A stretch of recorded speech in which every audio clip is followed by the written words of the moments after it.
ढंग से वो टूट नहीं जाए, नहीं तो पैसे अपने के कोई देना पड़ेंगे। खींचतान मत कर माइक से।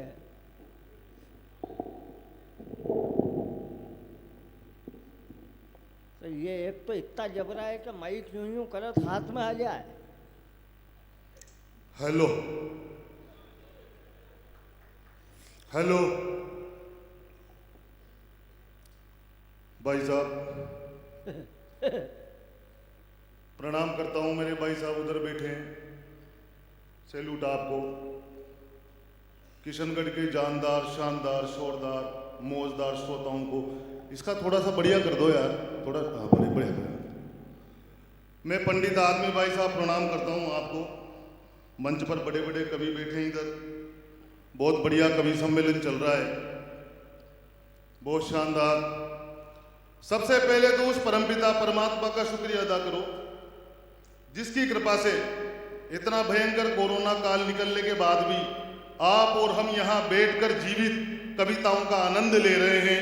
एक बार उस परमात्मा के लिए जोरदार ताली बजाओ। वाह वाह वाह, बढ़िया क्या भाई साहब, आप जैसे ही मेरे को कोई बढ़िया कहता है ना, मेरे को मेरे घर की याद आ जाती है। मेरे को बढ़िया खुश भी नहीं है भाई साहब। मैं क्या है कि परेशान आदमी यार, क्या बताऊं आपको।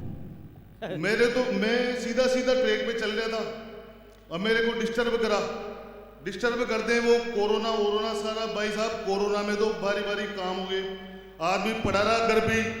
डॉक्टर साहब आपको तो पता है सब कुछ। आपने तो पूछा लोगों से पहली वैक्सीन किधर लगी थी, पुलिस वालों ने नहीं पूछा।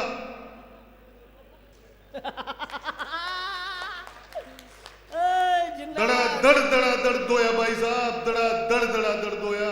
आदमी घर पे पड़े पड़े पुलिस के डर से चेयरमैन साहब चाहे तो चाहे कहाँ। मेरे को कोरोना की याद आती है, मेरा दिमाग खराब होता है भाई साहब पूरी तरह से। सुबह देखूं कोरोना में घर पे पड़े पड़े भाई साहब, सुबह देखूं मेरी लुगाई, दिन में देखूं मेरी लुगाई, रात में देखूं मेरी लुगाई, दूसरे की दिखी नहीं रही यार। भाई साहब वैसे दिमाग खराब हो गया। एक दिन मेरी लुगाई को देख देख के, भाई साहब सही कह रहा हूं मैं, अग्रवाल जी भाई साहब सही कह रहा हूं। मेरी लुगाई को देख देख के मेरा टोटल बेजा सड़ गया। मेरे को गुस्सा आया जो मैंने उसको कहा, मैंने कहा तनु की मम्मी मेरे को भूख लग रही है। मैंने कहा खाना वाना लेकर के आ।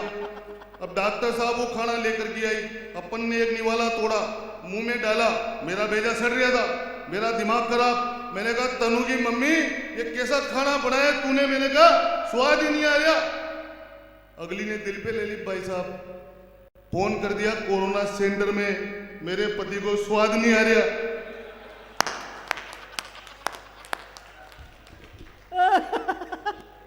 भाई साहब वो पुलिस वाले डॉक्टर आए, मेरे को उठा के ले गए यार, बंद कर दिया मेरे को उधर ले जाके। लेकिन एक शरीफ डॉक्टर आया भाई साहब, उसने आकर के मेरे से पूछा कि पंडित देवेंद्र वैष्णव ये बता तेरे पिछले 7 दिनों में तुम्हारे संपर्क में कौन कौन आया। फिर मेरे दिमाग की बत्ती जली भाई साहब, मुझ बामन आदमी ने दिमाग लगाया। मैंने कहा मेरी लुगाई, मेरी सासू, मेरा ससुरा, मेरा 80 साल का दादी ससुरा 6 महीने से खाट पे पड़ा था, मैंने उसका भी नाम ले दिया भाई साहब। ले गए सबको उठा के। मैं सही कह रहा हूं आपको दीदी, मेरे साथ बचपन से धोखे हो रहे। मैं शुद्ध ब्राह्मण, सीधा ब्राह्मण, मैं भगवान को मानने वाला बहुत सीधा सच्चा आदमी। लेकिन मैं जैसे ही माइक पे आता हूं मेरे तो घर के रांडी रोने खत्म नहीं होते यार।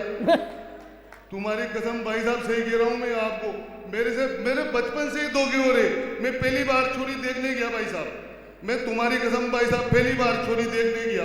अब वो छोरी है ना चाय लेकर के आई, बढ़िया लाल लिपस्टिक लगा के, सज के संवर के, ऐसी लगी मतलब बिल्कुल जानदार। अब मैंने भी क्या है कि भाई साहब देखते ही एक बार तो मन करा रहे, मैंने कहा डन कर दूं। पर अपन बामन आदमी भाई साहब थोड़ा तो दिमाग रखते नहीं यार। मैंने सोचा, मैंने कहा भी जल्दी मत करो यार, कोई मतलब नहीं आ रहा। मैंने स्टाइल से मेरी होने वाली सासू से पूछा भाई साहब, मैंने कहा आंटी जी, मैंने कहा 2-3 मॉडल और हो तो दिखाओ। भाई साहब मना कर दी उनने मेरे से, कि नहीं सबसे बढ़िया मॉडल यही है। पहली बार देखने गया तो वो पसंद आई, लड़की जोरदार लगी, मेरा रोका हो गया। पहली बार देखने गया तो वो पसंद आई, लड़की जोरदार लगी, मेरा रोका हो गया, चाशनी में डूबी जलेबी सी बड़ खाई लगी, जोड़ी कंप्लीट भाई काम चौका हो गया, शादी बाद जैसे ही दोबारा ससुराल गया, मामला समझ आया भाई मौका खो गया, और देख के मलाईदार तीन तीन सालियों को सासू जी को बोला मेरे साथ धोखा हो गया। भाई साहब मैं परेशान आदमी क्या कहूँ मैं आपको, मेरे साथ पता नहीं क्या, मैं सही कह रहा हूँ भाई साहब, आपको कह रहा हूँ भाई साहब, मैं मेरी सासू से परेशान, मैं मेरी लुगाई से परेशान भाई साहब। मेरी लुगाई जबो जबी पियर में चलो मेरे दादाजी का फोन आ गया, पियर में चलो मेरी मम्मी का फोन आ गया, और जैसे ही मैं ससुराल में जाऊं मेरी सासू मेरा दिमाग खराब कर देती है। जवाई जी फिर वही शर्ट पहन के आगे, फिर वही मोटरसाइकिल लेके आगे, बार बार एक ही एक शर्ट पहन के आते हो, एक ही एक मोटरसाइकिल लेके आते हो, तुम्हारी तो इज्जत नहीं है गांव में, हमारी तो है, हमारी इज्जत का तो ध्यान रखो। भाई साहब क्या कहूँ सासू माँ से। दूसरी बार भाई साहब मैं दिमाग लगा करके और मैं गया ससुराल में, मेरी सासू माँ जाते ही जवाई जी, मैंने कहा चुप रहे, बार बार जवाई जी जवाई जी जवाई जी, मैं तुम्हारी इज्जत का ध्यान रखूं, तुम मेरी इज्जत का ध्यान मत रखो, तुम्हारे पास भी तो तीन तीन छोरियां हैं, बार बार एक कोई क्यों बेच देते हो।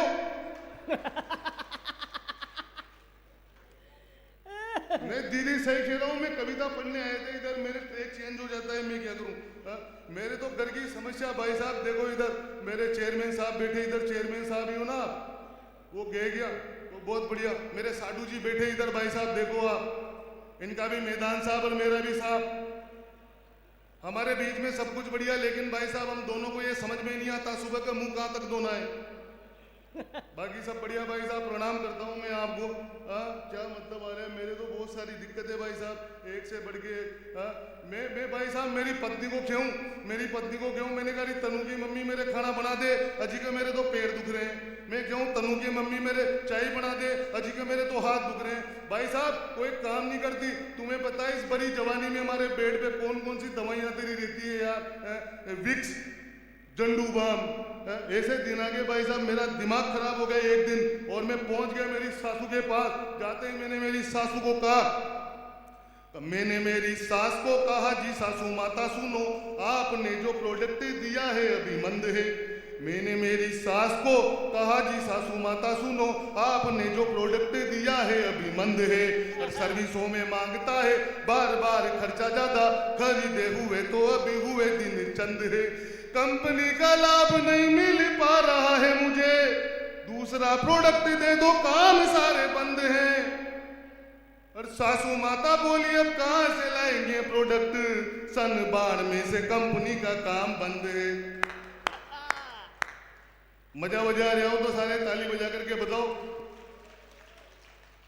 भाई साहब सही कह रहा हूँ मैं तो, क्या भाई साहब पंडित आदमी, मैं अभी होटल में आया इधर कवि सम्मेलन करने, मेरे पास भाई साहब भगवान शिव शंकर का डायरेक्ट फोन आया, भोलेनाथ ने मेरे को फोन करके बताया कि बेटा देवेंद्र वैष्णव पंडित तू आज जहाँ किशनगढ़ में कवि सम्मेलन करने के लिए गया है बेटा, वहाँ अपने दो खास आदमी रहते हैं। मैंने कहा कौन कौन, कि एक तो आर के मार्बल वाले और एक अपने वंडर सीमेंट वाले।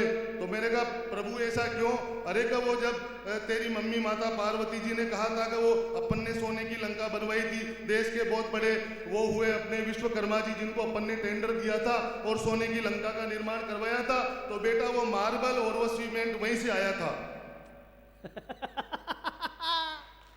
तो इस वजह से उनको बधाई देना और धन्यवाद भी देना, बहुत बहुत बढ़िया भाई साहब। मैं तो पंडित आदमी क्या कहूँ आपको, दो दो कोड़ी, वो अर्जुन बात कर रहा था, दीदी दो दो कोड़ी के देश पाकिस्तान, चीन, मेरा तो दिमाग खराब होता है। चीन 2 कोड़ी का चीन भाई साहब, इंगी चिंगी मिंगी पोंगी, ये क्या है चीन में?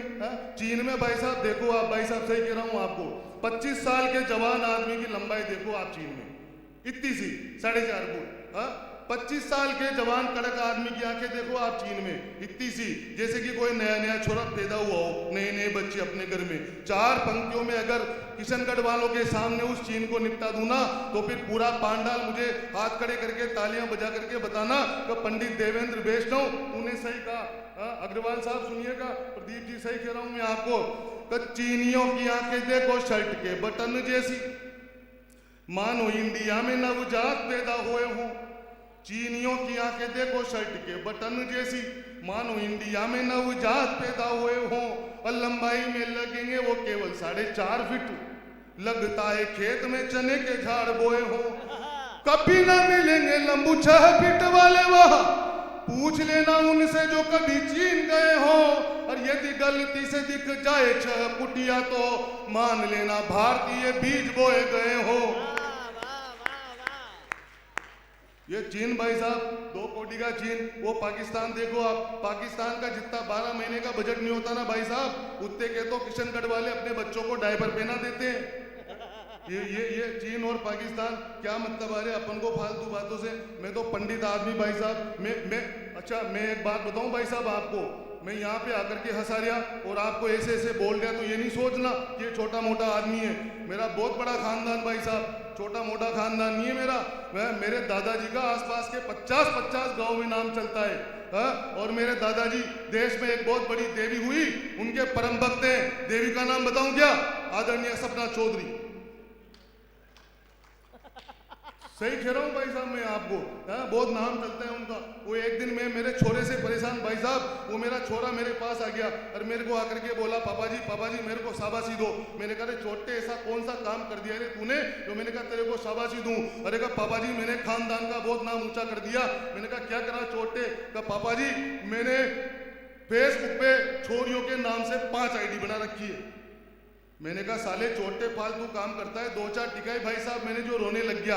और मैंने कहा फालतू काम करता है और अपने बाप को आकर के बताता है, नहीं बताऊं तो क्या करूं? मैंने कहा क्यों?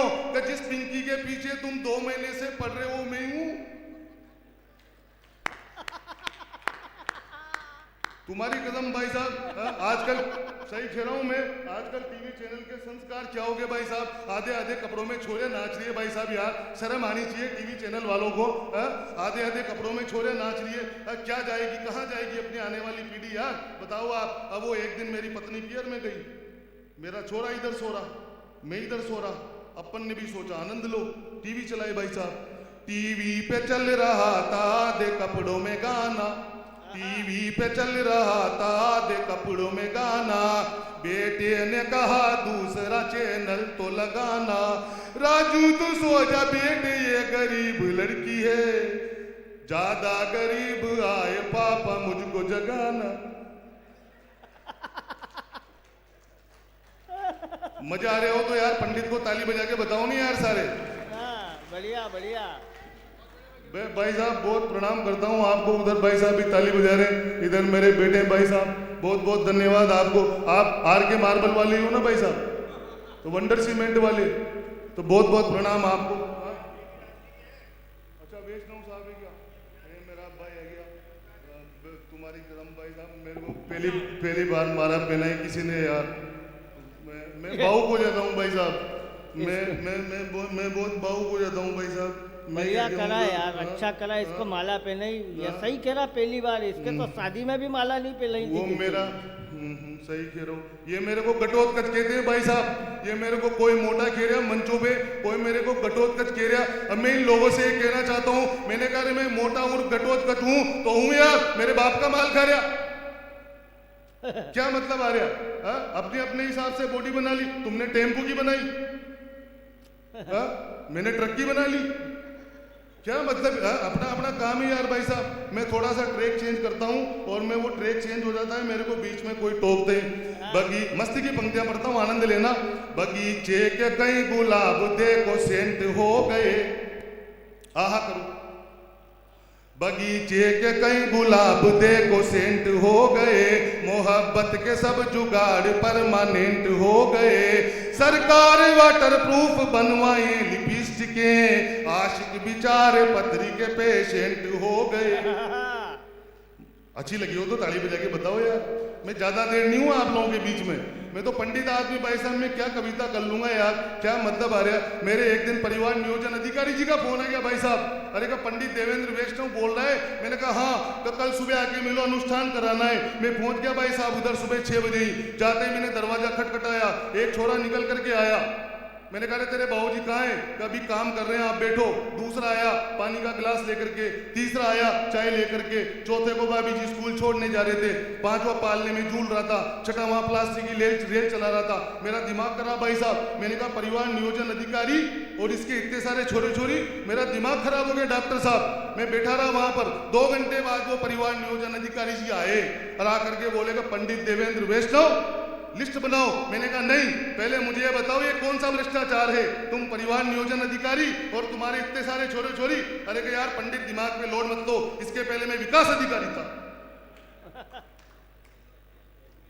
तुम्हारी कसम भाई साहब, लेकिन तुम ताली नहीं बजा रहे यार, पंडित के प्राण में तुमने ताली नहीं बजाई, यही मर जाऊंगा अभी घोड़े खा के। क्या मतलब आ रहा है यार? मैं एक गीत सुना देता हूँ आपको बढ़िया सा। सही कह रहा हूँ, सही कह रहा हूँ बाबूजी, बहुत बढ़िया से। एक गीत सुना दे आपको मस्ती में। लंबी टीम है, हालांकि ये लफा दिया तो अपन पूरी रात कर सकते हैं भाई साहब। क्या मतलब आ रहा है? एक बहुत शानदार गीत भाई साहब। मैं उन लोगों को याद करना चाहता हूं जब 2 कौड़ी के लोग इस देश में आकर के, जब 2 कौड़ी के लोग इस देश में आकर के टीवी चैनल पर ये कह देते हैं ना भाई साहब कि चाहो तो हमारी गर्दन पर छुरी रख दो, लेकिन फिर भी हम भारत माता की जय नहीं बोलेंगे। अगर उन लोगों को मैं ठीक ठाक जवाब दे दूं तो फिर मुझे पूरा पांडाल तालियां बजा करके बताना तो पंडित यार सही कह गया। तब मछली की आंख वेद पाए वो ही पार्थ होगा, चक्रव्यूह तोड़ने को अभिमन्यु बोलेगा। भाई साहब, मछली की आंख वेद पाए वो ही पार्थ होगा, चक्रव्यूह तोड़ने को अभिमन्यु बोलेगा। और भुजाओं में बल जिसके भी होगा हाथियों का, दुशासन की छाती के द्वार वो ही खोलेगा। सत्य की परख जिसको भी हुई आज तक, अश्वत्थामा तो हत युधिष्ठिर ही बोलेगा। 4 बाप वाले के तो वश में नहीं है बात, भारत माँ की जय तो एक बाप का ही बोलेगा। भारत माता की, भारत माता की। उन शहीदों को इस अंतिम गीत में मैं याद कर लेता हूं भाई साहब। अभी अभी अपना श्राद्ध पक्ष निकला भाई साहब, और श्राद्ध पक्ष में अपन ने अपने पूर्वजों को जो भी अर्पण करना था वो किया, उनको याद किया। लेकिन हमारे जो पूर्वज रहे, जिनकी ओर से हमें आज़ादी मिली, जिन्होंने अपनी स्वाधीनता को किसी के सामने समर्पित नहीं किया और आज़ादी को प्राप्त किया, आज़ादी के हवन कुंड में जिन्होंने अपनी आहुति लगा दी, उन लोगों को भी आज अपन 2 मिनट के लिए केवल याद कर लें। और मैं चाहूंगा कि उनके लिए अपन कुछ समर्पण तो नहीं कर पाए, लेकिन यहाँ इस पांडाल में, इस आज़ादी के यज्ञ में अगर जो यहाँ से तालियां उठेंगी तो उनके खाते में जाएं और वो वहाँ बैठकर स्वर्ग में जो उनकी आत्माएं विचरण कर रही हैं वो वहाँ से हम सभी को आशीष दें। मैं एक बड़ी टिप्पणी करता हूँ भाई साहब, बड़े मंच से, मेरे आदरणीय भाई साहब, एक बड़ी टिप्पणी बड़ी मंच से, बड़े मंच से कर रहा हूं, आप बड़े लोगों की उपस्थिति में कर रहा हूं। अगर अगर अगर उन वीर शहीदों ने अपने काम में आजादी को प्राप्त करने में जितना जो भी उन्होंने सर्वस्व न्योछावर कर दिया, अगर उसमें इतनी सी भी चूक कर दी होती, अपने प्राणों की आहुति नहीं दी होती, तो किसी बड़े कवि ने कहा है आज भी ये भारतीय किसी अंग्रेज के घर में शौचालय साफ कर रहा होता साहब। ये स्थितियां होती। और आज अपन केवल उन शहीदों को ढंग से याद नहीं कर सकते साहब। वो महाराणा प्रताप जिसने आजीवन अपनी स्वाधीनता के लिए किसी की पराधीनता स्वीकार नहीं की, चाहे उसके बच्चों और बीवी के पास में खाने के लिए कुछ नहीं रहा, वो महाराणा प्रताप, उसकी आत्मा पर क्या बीती होगी साहब, जब खाने के लिए अन्न नहीं था, जंगलों में दर दर भटक रहे थे, और उसके 6 महीने का पुत्र अमर सिंह, उसके हाथ में केवल खाने के नाम पर एक घास की रोटी थी। और एक बहुत बड़े कवि ने लिखा, जब हरिया घास दी रोटी न जद बन मिलावड़ो ले बाग्यो, हरिया घास दी रोटी न जद बन मिलावड़ो ले बाग्यो, नन्नो सो अमरियो चीक पड़ियो राणारो सोयो दुख जाग्यो। वो चंदर बरदाई जब मोहम्मद गोरी मारा गया तो उसने लिखा, देश का बहुत बड़ा कवि हुआ, 4 बास 24 गज अंगुल अष्ट प्रमाण, ताऊ पर सुल्तान है मत चूके चौहान। तो साहब मैं एक निवेदन करता हूं, एक बड़ी कविता आप बड़े लोगों के बीच में खड़ी करता हूं, लेकिन मेरी ये शर्त है आप उसमें तालियों का रिदम देते रहना। और ये केवल मैं यही पढ़ रहा हूं और मैंने बिल्कुल ताजा लिखी है, इस वजह से मैं इसको देख भी सकता हूं। सुनिएगा, आनंद लीजिएगा और बिल्कुल आप एक भक्ति में जुड़ जाइएगा, अपने शहीदों को याद कर रहे हैं। सुनिएगा। अकबर को धूल चटाई थी, 1 2 3, अकबर को धूल चटाई थी, राणा ने कसम निभाई थी, पकवानों को ठोकर मारी और घास की रोटी खाई थी, और घास की रोटी खाई थी। शहीदों के लिए तालियां बहुत कम है किशनगढ़ वालों। अगर पंडित ने कहीं ना कहीं तुम्हें थोड़ी देर भी मजा दिया हो ना, थोड़ी इज्जत रख लो, तालियां बजाओ रिदम के साथ। अकबर को धूल चटाई थी, राणा ने कसम निभाई थी, पकवानों को ठोकर मारी और घास की रोटी खाई थी, और घास की रोटी खाई थी, और घास की रोटी खाई थी। उस इंकलाब की जय बोलो, भोले का डमरू बन डोलो, राणा प्रताप को याद करो, भारत माता की जय बोलो। मातरम वंदे मातरम, मातरम वंदे मातरम। उस जलिया बाग की दीवारें खूनी संघर्ष दिखाती है, बजाओ। उस जलिया बाग की दीवारें खूनी संघर्ष दिखाती है, लाशों की गिनती क्या करते, छाती अब भी फट जाती है। खूनी चितड़ों की जय बोलो, बम बोले की बम बम बोलो, वो नदी खून की याद करो, भारत माता की जय बोलो। मातरम वंदे मातरम, मातरम वंदे मातरम। पन्ना ने पुत्र दिया कटवा, पद्मावत ने भी प्राण दिए। पन्ना ने पुत्र दिया कटवा, पद्मावत ने भी प्राण दिए। गौरी को भेद गया पृथ्वी, बरदाई ने परमाण दिए, बरदाई ने परमाण दिए। रजपूत शान की जय बोलो, उस शब्द बाण की जय बोलो, गोरी मिट्टी में मिला दिया, भारत माता की जय बोलो। मातरम वंदे मातरम। मेरे साथ गाओगे तो अच्छा लगेगा। मातरम वंदे मातरम, मातरम वंदे मातरम। एक किरदार हुआ साहब मोहम्मद अली जिन्ना, जिसने पाकिस्तान की स्थापना की। 4 पंक्तियां पढ़ता हूं, समझ जाइएगा। जिन्ना और प्यादों ने मिलकर, तालियां। जिन्ना और प्यादों ने मिलकर शतरंज का साज सजाया था, औकात नहीं थी नंगों की, फिर भी एक मुल्क बसाया था। जिन्ना और प्यादों ने मिलकर शतरंज का साज सजाया था, औकात नहीं थी नंगों की, फिर भी एक मुल्क बसाया था। गांठे बंटवारे की खोलो, हिंदू मुस्लिम मिलकर बोलो, ये हिंदुस्तान हमारा है, भारत माता की जय बोलो। मातरम वंदे मातरम, मातरम। अपना काम हो गया भाई साहब, आपका बहुत बहुत आशीर्वाद।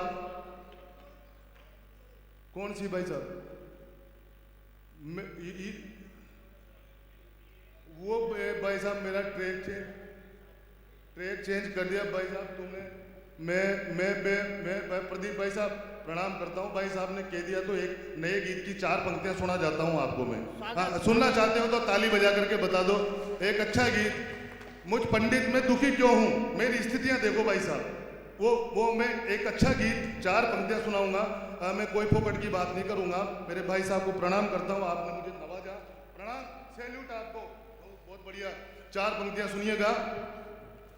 मैं भी चाहूं कि सो जाऊं, मैं भी चाहूं कि सो, आप भी चाहते हो कि घर पे रहें, आराम करें, सब चाहते हैं प्रदीप भाई साहब, आप भी चाहते हो दोस्तों। सही कह रहा हूं डॉक्टर साहब मैं आपको। लेकिन अपनी जो जिम्मेदारियां हैं, अपने बच्चों की जिम्मेदारियां हैं, माता पिता की, समाज की सभी जिम्मेदारियों को लेकर रात में आंखों में लेकर के सोते हैं साहब, और सुबह उनके लिए उठ करके भगने लगते हैं। एक गीत पढ़ रहा हूं, मुझे पता नहीं आपकी स्थिति क्या है, मेरी तो ये है, सुनिएगा। मैं भी चाहूं कि सो जाऊं, फुर्सत में सब रात बिताऊं, मेरे छोटे एक घरौंदे मैं भी चाहूं कि सो जाऊं, फुर्सत में सब रात बिताऊं। मेरे छोटे एक घरौंदे में 2 रोटी चैन की खाऊं। घर से जिम्मेदारी तक पहुंचूं ये बहुत जरूरी है। रुक न सकूंगा ओ चलता रहूंगा ओ, रुक न सकूंगा यारो मेरा चलना बहुत जरूरी है। रुक न सकूंगा यारो, रुक न सकूंगा यारो मेरा चलना बहुत जरूरी है। रुक न सकूंगा। बिटिया कहती गुड़िया लाओ, कॉपी पेन मुझे दिलवाओ। पापा फ्रेंड पहन कर आई, ड्रेस वही वैसी ले आओ। बिटिया कहती गुड़िया लाओ, कॉपी पेन मुझे दिलवाओ। पापा फ्रेंड पहन कर आई, ड्रेस वही वैसी ले आओ। बिटिया के मन की अभिलाषा ही मेरी मजबूरी है। रुक न सकूंगा ओ चलता रहूंगा यारो मेरा चलना बहुत जरूरी है। चलता मेरे बूढ़े पालनहारे, ढलते सूरज बाट निहारे। मेरे बूढ़े पालनहारे, ढलते सूरज बाट निहारे। जब तक मैं घर ना आ जाऊं, चिंता में रहते दिन सारे। बूढ़ी आंखों को चश्मा देना मेरी मजबूरी है। रुक न सकूंगा ओ चलता रहूंगा यारो मेरा चलना बहुत जरूरी है। रुक न सकूंगा यारो मेरा। एक अंतिम जिम्मेदारी और बता देता हूं, उसके बाद बैठता हूं। जिसने ईश्वर मान लिया है दीदी, जिसने ईश्वर मान लिया है, एक प्यारा संसार दिया है। मात पिता का आंगन छोड़ा, मुझ पर सब कुछ वार दिया है। उस पत्नी की गरिमा वैभव करनी इच्छा पूरी है। रुक न सकूंगा ओ चलता रहूंगा यारो मेरा चलना बहुत जरूरी है। वाह वाह।